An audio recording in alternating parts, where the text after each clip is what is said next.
Se você está pensando em migrar o seu monolito para microserviços, para tudo agora. Antes de seguir com esse plano, existem no mínimo 3 coisas que você precisa entender muito bem: telemetria, mensageria e complexidade. Se você ignorar isso, você pode acabar transformando um grande problema em 10 pequenos, piores ainda. Microservices prometem escalabilidade, independência de times e flexibilidade. Mas sabe o que ninguém fala? Que microservices exigem um nível de maturidade de time que muitos times ainda não têm.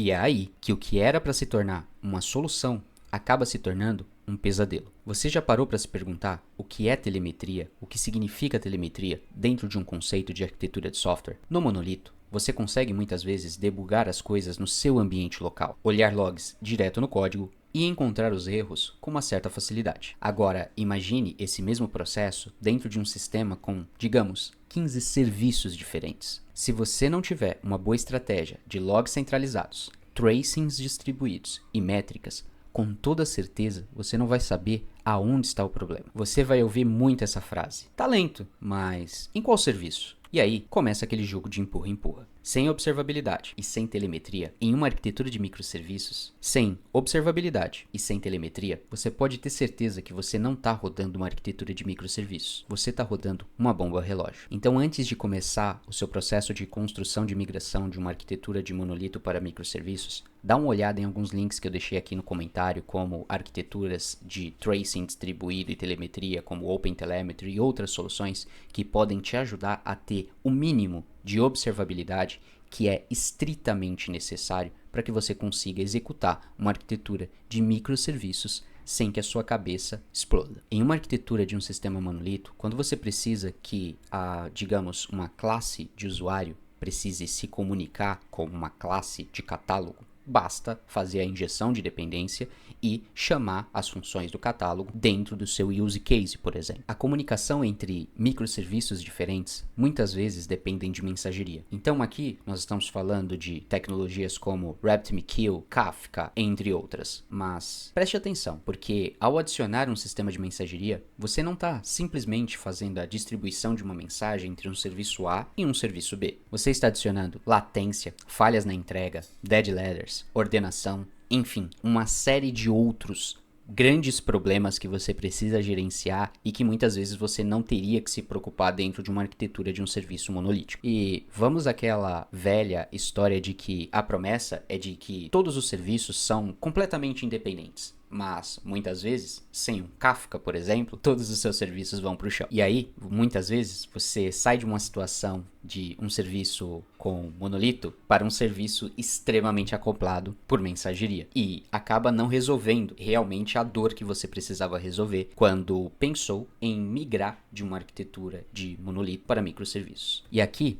digamos que nós temos o principal problema quando vamos migrar de uma arquitetura de monolito para microserviços. Ele não foi listado dentro daqueles 3, mas se você não pensou nesse problema antes de tomar essa decisão, você realmente precisa parar e reanalisar toda a sua estratégia. Por que você está saindo de uma arquitetura de monolito para uma arquitetura de microserviços? Microserviços não são mais simples que um monolito. Microserviços não vão resolver os seus problemas de organização de base de código, como eu ouço muitos engenheiros por aí dizer. Microserviços vão trazer muito mais complexidade para o seu negócio. E sim, é uma arquitetura que faz muito sentido em determinados aspectos e para resolver determinados tipos de dores. Mas se você não definir muito bem qual é a dor que você quer resolver, você muito provavelmente vai sair de uma arquitetura de monolito para uma arquitetura de microserviços e migrar todas aquelas suas dores que você tem hoje para dezenas, centenas de microserviços diferentes, o que no final das contas vai acabar fazendo com que a complexidade de gerenciamento de código aumente exponencialmente. Outro detalhe é o aumento exponencial da complexidade de deploy. Lembra aquele deploy que você fazia com um único serviço? Pois bem,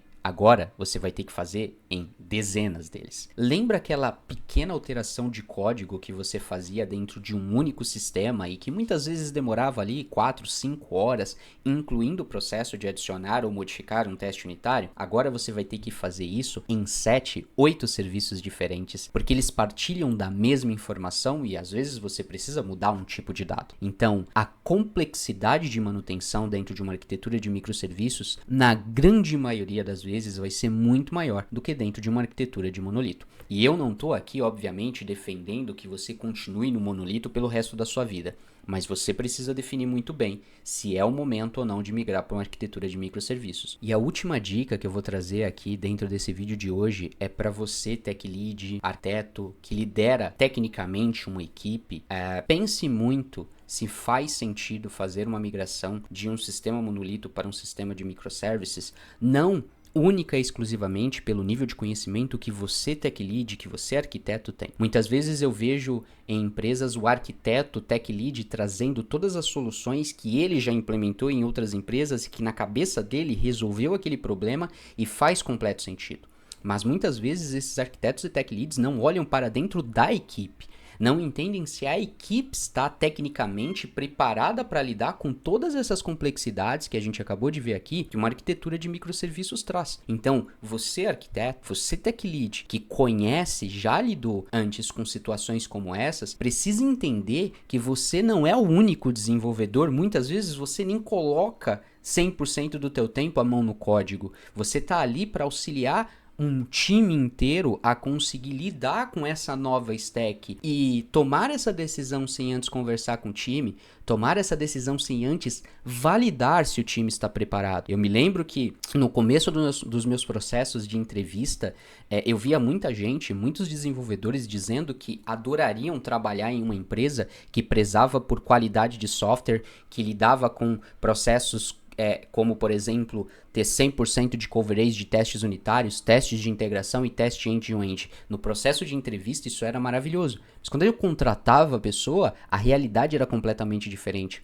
Ela não estava preparada para esse processo. E não era uma falha única e simplesmente da pessoa, mas também uma falha minha em acreditar que o desejo por adquirir aquele conhecimento é a única coisa que é necessária para dentro de uma empresa, em um ecossistema que já está rodando em ambiente de produção e com centenas de clientes dependendo daquilo, de que única e simplesmente essa vontade de fazer acontecer era o que era necessário para se tomar uma decisão de migrar, por exemplo, de uma arquitetura de monolito para microserviços. A realidade não é essa, pessoal. Você tem que preparar o seu time para que o seu time esteja apto para, em algum determinado momento, conseguir executar esse processo de migração. Porque, como eu disse aqui antes, o nível de complexidade vai ser muito maior. E sair de um monolito sem logs e ir para uma camada de microserviços sem logs e sem telemetria, você pode ter certeza que é centenas de vezes pior fazer essa migração do que continuar com o seu sistema monolito, porque o nível de complexidade para fazer debugging, para entender aonde está um problema e para corrigir, é muito maior quando a gente está falando de uma arquitetura com sistemas distribuídos que trabalham com mensageria, por exemplo, para fazer comunicação. Então, você tech lead, você arquiteto, você líder técnico de time, preste atenção nesse processo, entenda antes se a sua equipe está preparada e, se não tiver, trace um caminho para que ela se prepare minimamente para poder executar esse processo antes de tomar a decisão, antes de trazer uma proposta para a diretoria. Então, ao invés de levar para a diretoria uma proposta do tipo, vamos migrar dessa arquitetura de monolito para essa arquitetura microserviços porque vai resolver todas essas dores, traga uma proposta como, vamos preparar o time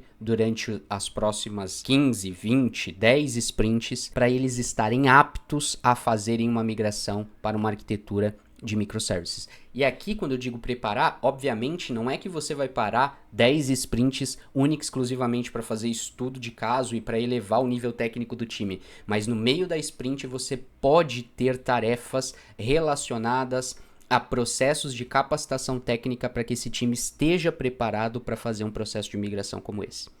Combinado? Então, beleza, pessoal? Um ponto muito importante, tragam aqui nos comentários a experiência de vocês com esse processo de arquitetura, as experiências de vocês que são tech leads com processos de migração de uma arquitetura de monolito para microserviços, e você também que é desenvolvedor e que tenha passado por um processo como esse, ou que tenha sentido alguma das dores que eu comentei aqui sobre a gestão técnica, comenta aqui também, porque a gente ajuda a trazer mais informação para o pessoal que está acompanhando os vídeos agora. Valeu, pessoal!